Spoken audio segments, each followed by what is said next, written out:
दोस्तों साल 2022 हम सभी एस्ट्रोफाइल्स के लिए बेहद ही खास रहा था। जेम्स वेब स्पेस टेलीस्कोप की मदद से हमने यूनिवर्स की गहराइयों में झांका और हाई डेफिनेशन फोटोग्राफ्स हासिल किए।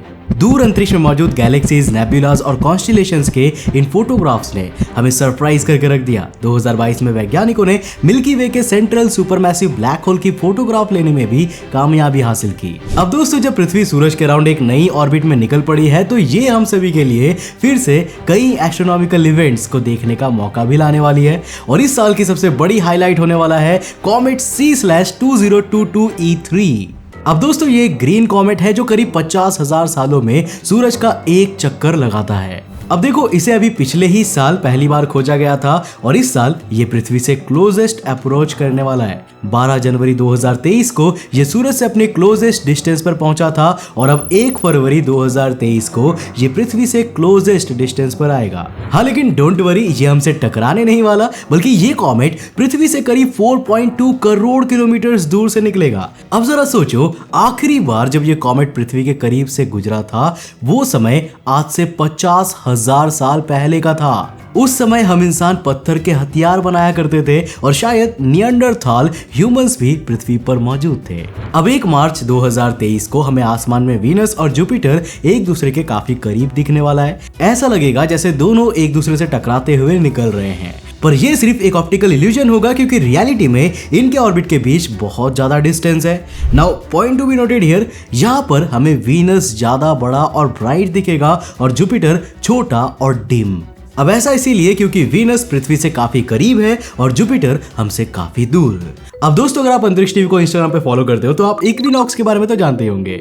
इस दिन सन डायरेक्टली पृथ्वी के इक्वेटर के ऊपर से पास थ्रू होता है and for that reason equinox के दिन डे और नाइट की ड्यूरेशन ऑलमोस्ट इक्वल होती है। अब दोस्तों इक्विनॉक्स साल में 2 बार आता है, एक बार मार्च में जिसे हम वर्नल इक्विनॉक्स कहते हैं और दूसरा सितंबर में जिसे ऑटमनल इक्विनॉक्स कहा जाता है। अब देखो इस साल वर्नल इक्विनॉक्स 20 मार्च को आने वाला है। वर्नल इक्विनॉक्स के दौरान सूरज सदर्न हेमिस्फीयर से आते हुए नॉर्दर्न हेमिस्फीयर की ओर जाता है और ऑटमनल इक्विनॉक्स 23 सितंबर को आएगा जब ये नॉर्दर्न हेमिस्फीयर से आते हुए सदर्न हेमिस्फीयर में एंटर करेगा। अब दोस्तों 20 अप्रैल 2023 को हमें एक रेयर एस्ट्रोनॉमिकल इवेंट देखने को मिलेगा जिसे कहते हैं हाइब्रिड सोलार इक्लिप्स।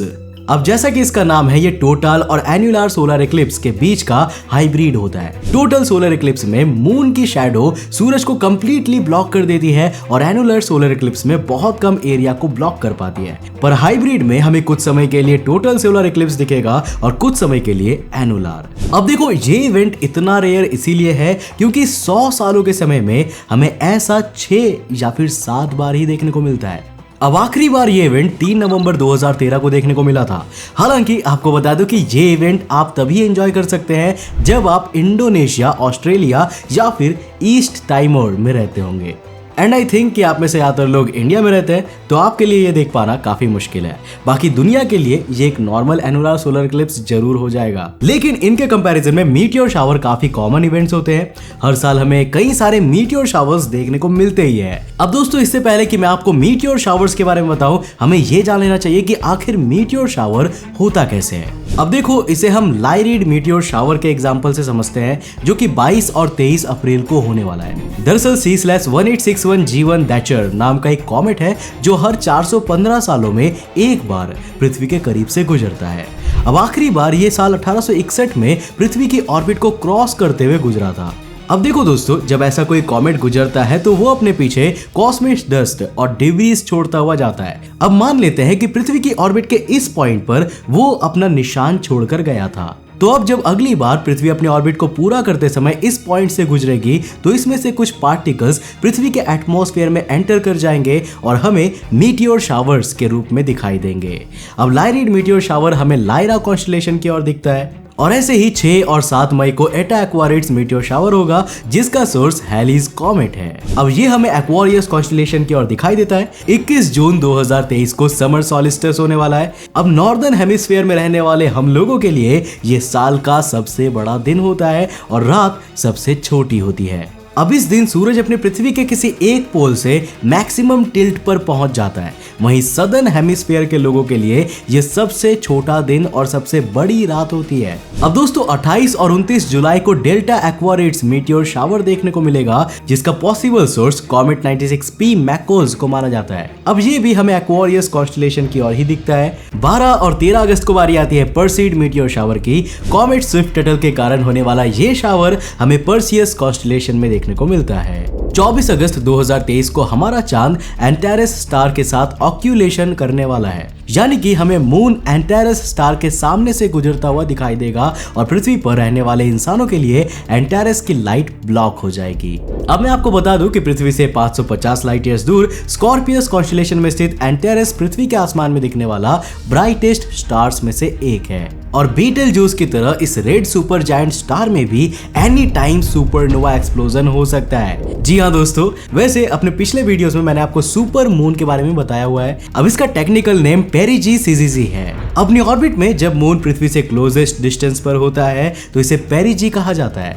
अब इस कंडीशन में जब फुल मून नाइट या फिर पूर्णिमा की रात आती है तो मून हमें नॉर्मल से काफी ज्यादा बड़ा नजर आता है। और गाइस, इसी फेनोमेना को हम सुपर मून या फिर पेरिजी सीजीजी कहते हैं। वैसे नाम काफी वियर्ड है। 3 जुलाई से लेकर 29 सितंबर के बीच हमें 4 बार लगातार सुपर मून के दर्शन होने वाले हैं। अब दोस्तों ये इवेंट 3 जुलाई, 1 अगस्त, 31 अगस्त और 29 सितंबर को देखने को मिलेंगे। 7 अक्टूबर को आसमान में हमें ड्रैकोनिड मीटियोर शावर दिखेगा, जिसका सोर्स है पीरियोडिक कॉमेट 21P/जियाकोबिनी ज़ीनर और ये हमें ड्रैको कॉन्स्टेलेशन की ओर देखने को मिलता है। अब दोस्तों अगर आप नॉर्थ या फिर साउथ अमेरिका में रहते हो तो 14 अक्टूबर 2023 को आप आसमान में रिंग ऑफ फायर को भी देख पाओगे। अब ये असल में एक एनुलर सोलर इक्लिप्स होता है जिसमें मून सन के ठीक सेंट्रल पार्ट पर मौजूद होता है और इसके कारण हमें मून के चारों ओर सन की लाइट ठीक एक रिंग ऑफ फायर की तरह दिखाई देती है। अब ऐसा इवेंट साल में एक बार तो जरूर होता है।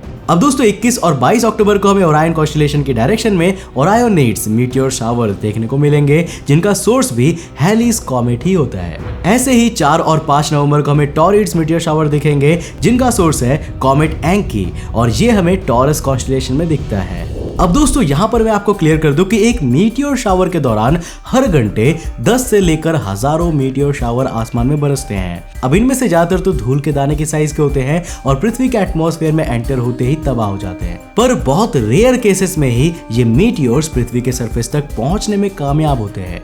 17 और 18 नवंबर को आसमान में लियो कॉन्स्टेलेशन की ओर लियोनिड्स मीटियोर शावर के दर्शन होते हैं, जिनका सोर्स है कॉमेट टेम्पल टटल। 13 और 14 दिसंबर को जेमिनी मीटियोर शावर की बारी आती है। अब जेमिनी कॉन्स्टेलेशन में दिखने वाला ये शावर 3200 पाइथन के कारण होते हैं। अब देखो, ऑब्जेक्ट 3200 पाइथन कोई कॉमेट नहीं है बल्कि एक अपोलो एस्ट्रॉइड है। अपोलो एस्ट्रॉइड वो एस्ट्रॉइड होते हैं जो सूरज के काफी करीब ऑर्बिट में घूम रहे होते हैं। अब दोस्तों जेमिनी मीटियोर शावर के अलावा अर्ली जनवरी में होने वाले क्वाड्रांटेड मीटियोर शावर भी 2003 EH1 नाम के एक एस्ट्रॉइड के कारण होते हैं। अब इस साल के लिए क्वाड्रांटेड मीटियोर शावर ऑलरेडी कंप्लीट हो चुके हैं, इसी कारण आप इस साल नहीं देख सकते। साल के आखिरी मीटियोर शावर्स है उर्सिड्स, जो 21 और 22 दिसंबर को दिखने वाला है। ये हमें उर्सा मेजर कॉन्स्टेलेशन की ओर दिखते हैं और इनका सोर्स है कॉमेट 8P/टटल। दोस्तों 2023 का आखिरी मेजर एस्ट्रोनॉमिकल इवेंट हमें 22 दिसंबर को ही देखने को मिलेगा। ये दिन होगा विंटर सॉलिस्टिस का।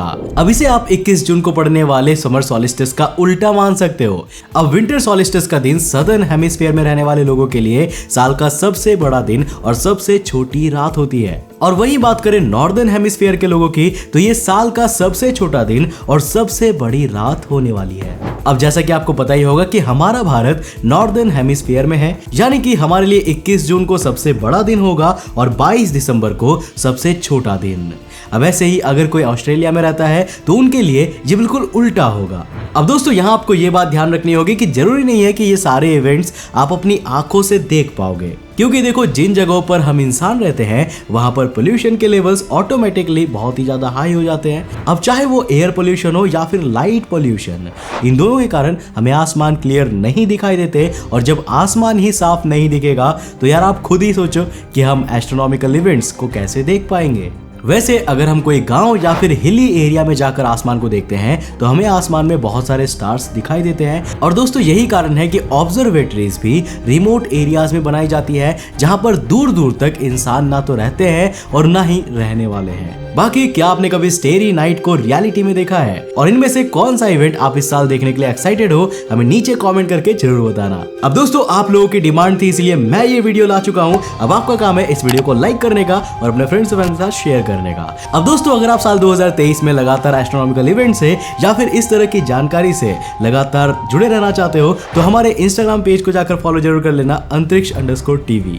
और जाने से पहले आप इन वीडियोस को जरूर देख लेना, आपको डेफिनेटली पसंद आएंगे। मैं मिलता हूँ आपको नेक्स्ट एपिसोड के साथ, तब तक के लिए बाय, जय हिंद।